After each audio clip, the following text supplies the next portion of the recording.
Good evening friends. Mind is mental health tips. ஆமாங்க, school health problems தான். So வீடியோக்குள்ளே போகிறதுக்கு முன்னாடி வீடியோ லைக் பண்ணுங்கள், ஷேர் பண்ணுங்கள், சப்ஸ்கிரைப் பண்ணுங்கள், மறக்காமல் பெல் ஐக்கானை கிளிக் பண்ணுங்கள். அப்போ தான் நான் போடுற வீடியோ உங்களுக்கு உடனுக்குடன் கிடைக்கும். வாங்க வீடியோக்குள்ளே போகலாம். ஸ்கூல் ஹெல்த் ப்ராப்ளம்ஸ் என்ன பேச போகிறோம் இன்றைக்கி? முக்கியமான விஷயங்களை பற்றி தான் பேச போகிறோம். என்ன, இப்போது ஒரு கிளாஸில் 50 பேர் படிக்கிறாங்க, இல்லை ஒரு 25 பேர்னு வச்சுக்கலாம். இப்போது அந்த 50 பேரில் ஓரளவுக்கு ஒரு ஃபஸ்ட் ரேங்க் எடுக்கிறவங்க, 10th ரேங்க்குள்ளே எடுக்கிறவங்க, 20th ரேங்க்குள்ளே எடுக்கிறவங்க, இப்படி டிஃப்ரெண்ட் கேட்டகரிஸ் ஆஃப் பீப்புள் இருக்காங்க. சரிங்களா? இப்போது அதையும் மீறி பிரச்சனைகள் இருக்க ஸ்டூடெண்ட்ஸும் இருக்காங்க.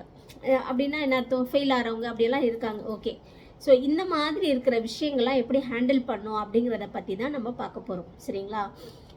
இப்போ மார்க் எடுக்காமல் வர குழந்தைங்களை நம்ம முதல் ரெஸ்பான்ஸ் என்ன பண்ணுவோம்?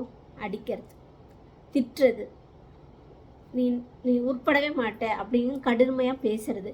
ஸோ இதை தான் நம்ம கையாளுறோம். ஏன்னா கஷ்டப்பட்டு படிக்க வைக்கிறோம், படிக்க மாட்டாங்களேன்ற கோவம் நமக்கு, இல்லைங்களா? ஆனால் என்ன பண்ணணும் அப்படிங்கிறத நம்ம யோசிக்கிறோமா அப்படின்னா கொஞ்சம் யோசித்து பார்ப்போமே. என்ன பண்ணலாம் அப்படின்னு வாங்க டிப்ஸை பார்க்கலாம். ஓகே, முதல்ல லெவல்ஸை பார்க்கலாம். அந்த லெவல்ஸ் எப்படி பார்க்குறது? நம்ம குழந்தையோடைய திறன் எந்த லெவலில் இருக்குது அப்படிங்கிறத பார்க்கலாம். சரிங்களா? ஓகே, இப்போ எப்படி அதை கேட்டகரைஸ் பண்ணிக்கலாம் அப்படின்னா, சில குழந்தைகள் கிளாஸில் போய் உட்காந்து அவங்க டீச்சர் சொல்லி கொடுக்கும் போதே படிச்சிருவாங்க. சரிங்களா? அடுத்த நாள் டெஸ்ட் வச்சாலும் சரி, அது எப்போ டெஸ்ட் வச்சாலும் அவங்களால எழுத முடியும். அவங்கெல்லாம் ஒரு கேட்டகரி. சில குழந்தைகள் அந்த டீச்சர் கிளாஸ் அட்டன் பண்ணதுக்கப்புறம் அன்னைக்கு போய் படிப்பாங்க. அப்படி பார்த்துட்டா போகிறோம், அவங்க அதை படிச்சிருவாங்க. ஸோ இது ஒரு கேட்டகரி. சில பேர் வீட்டுக்கு போய் படித்து அதை எழுதி பார்த்து அந்த டெஸ்ட்டுன்னும் போது அவங்க அதை ரிவைஸ் பண்ணி படிக்கிறவங்க இருக்காங்க. ஓகே, அவங்கள பற்றியெல்லாம் இப்போ அதெல்லாம் அவங்களாம் பண்ணிடுவாங்க அப்படிங்கிறது இருக்கட்டும். இப்போ அந்த மாதிரி பண்ண முடியாதவங்களுக்கு என்ன பண்ண ஏன் முடியாது? என்ன பிரச்சனை? ஸோ அவங்களுக்கு அந்த கவனிப்பு இருக்கும். கிளாஸில் நான் கவனிக்கிறேன், அதை நான் கவனித்து அதை ஏற்றுக்கிறேன். ஆனால் என்னால் படித்து அதை என் பேப்பரில் என்னால் எழுத முடியல, எனக்கு மறந்து போகுது, என்னால் அதை உள் வாங்கிக்க முடியல. அப்படிங்கிறவங்களுக்கு என்னென்ன பண்ணலாம் அப்படிங்கிறது தான் பார்க்க போகிறோம். சரிங்களா?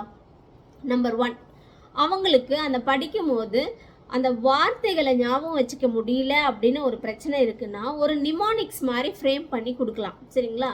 அப்போ ஒரு 10 பாயிண்ட் இருக்குன்னா, அந்த 10 பாயிண்டில் மெயின் வேர்ட்ஸை, அந்த முக்கியமான வார்த்தைகள் இருக்கும் இல்லையா, அந்த வார்த்தைகளுடைய ஒரு ஸ்டார்டிங் லெட்டர் எடுத்து அதை ஒரு வேர்டாக ஃப்ரேம் பண்ணி அந்த வேர்டை ஞாபகம் வச்சுக்கிட்டா இந்த ஃபுல் 10 பாயிண்ட்டையும் நம்ம எழுதிடலாம். ஸோ அந்த மாதிரி நிமானிக்ஸ் ஃப்ரேம் பண்ணி கொடுக்கலாம். இது ஒரு ரகம். அதை ஞாபகம் வச்சுக்கிறதுக்காக ஒரு டைப்பு.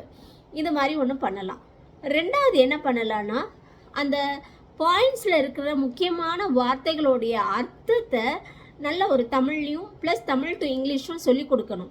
அப்படி சொல்லிக் கொடுக்கும் போது அந்த அர்த்தம் அவங்களுக்கு அந்த மீனிங் ஃபுல்லாக ஒரு வார்த்தையும் திரும்ப நம்ம அதை சொல்லிக் கொடுக்கும் போது அதை கிரகிச்சுட்டு அவங்க ஞாபகம் வச்சுக்கலாம். ஸோ இது செகண்டு. மூணாவது, அவங்க வீட்டுக்கு வந்ததுக்கப்புறம் ஒரு படிக்க சொல்லிவிட்டு ஒரு 2 தடவையோ 3 தடவையோ திரும்ப அவங்கள படிக்க சொல்லிவிட்டு எழுதி பார்க்க சொல்லலாம். சரிங்களா? அவங்களுக்கு ஒரு தடவை எழுதி பார்த்து சரியாக வரல அப்படின்னா திரும்பவும் எழுத சொல்லலாம். ஸோ இது ஒரு வெரைட்டி ஆஃப் ட்ரைனிங். சரி, எனக்கு இதுவும் பண்ணாலும் எனக்கு கஷ்டமாக இருக்குது, படிக்க முடியல என்னால் அப்படின்னு சொல்கிறவங்களுக்கு என்ன பண்ணணும் அப்படின்னு சொன்னால், அவங்கக்கிட்ட நீங்கள் சொல்லுங்கள். இப்போது அவங்களுக்கு ரொம்ப பிடிச்சமான ஒரு விஷயம், ஒரு ஸ்டூடெண்ட் இருக்காங்க, அவங்களுக்கு படிச்சுக்க முடியல, ரொம்ப கஷ்டமாக இருக்குது, மீனிங் புரியல, ஒரு word example television, TELEVISION television அப்படின்னு ஒரு லெட்டர் வேர்டை படிக்கிறாங்க. அந்த வேர்ட்ஸில் இருக்க லெட்டர்ஸை அவங்களால ஞாபகம் வச்சுக்க முடியல. அவங்க படிச்சுட்டாங்க, அந்த கொஷினை படிச்சுட்டாங்க, அதில் வர அந்த வேர்டை அவங்களால அந்த ஸ்பெல்லிங்கை ஞாபகம் வச்சுக்க முடியல.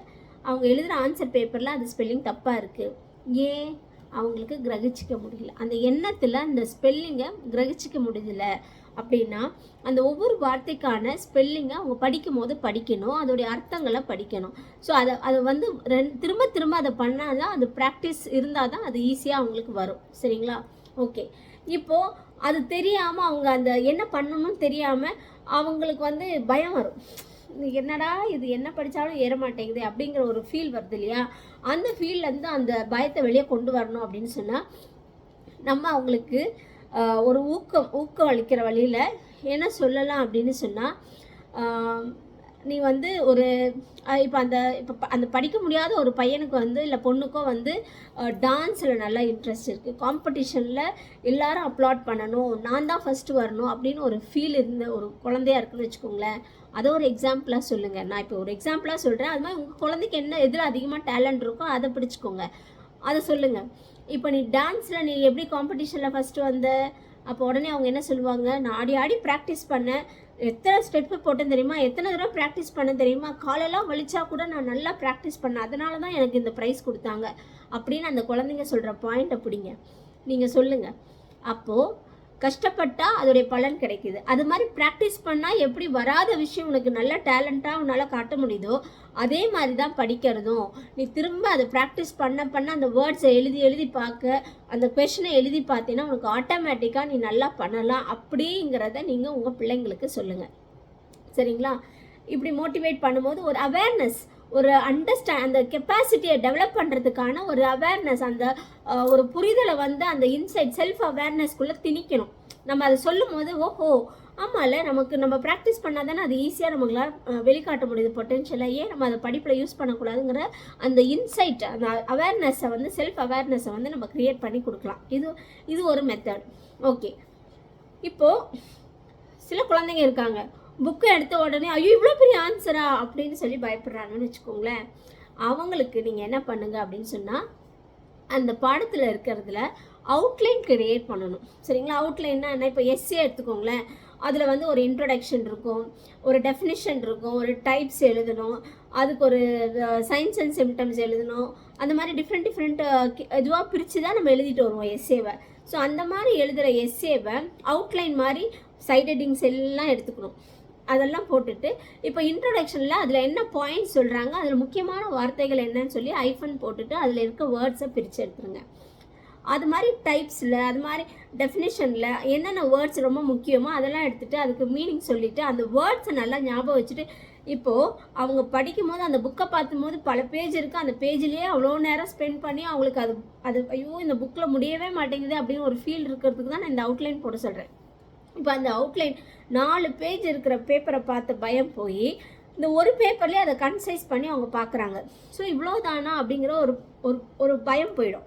அப்போ அதில் இருக்கிற வேர்ட்ஸ் அவங்க ஞாபகம் வச்சதுக்கப்புறம் இந்த என்னெல்லாம் அவுட்லைன் வச்சுருக்காங்களோ அதை அப்படியே கம்பேர் பண்ணி புக்கில் ஒரு தடவை வாசிக்க சொல்லிவிட்டு அதுக்கான அர்த்தத்தை சொல்லி அவங்களே திருப்பி சொல்ல வைங்க.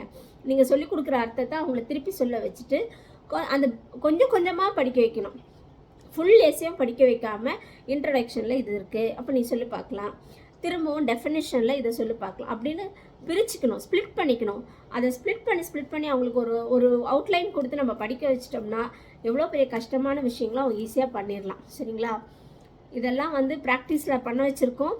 ஒரு லாங்குவேஜ் ப்ராப்ளம் இருக்கிறவங்க, இங்கிலீஷ் வரல எனக்கு, நான் தமிழ் மீடியம் அப்படின்னு சொன்ன பிள்ளைங்களை கூட இந்த மாதிரியெல்லாம் ப்ராக்டிஸ் கொடுத்து படிக்க வச்சு 80% மேலே மார்க் எடுத்து ப்ரைடாக வந்து நின்று மேம் ஐ ஹவ் அச்சீவ்ட் அப்படின்னு சொன்ன பிள்ளைங்களை நாங்கள் நிறைய பேரை பார்த்துருக்கோம். ஸோ கண்டிப்பாக இதை பயன்படுத்தி பாருங்கள், பயனுள்ளதாக அமையும். நன்றி.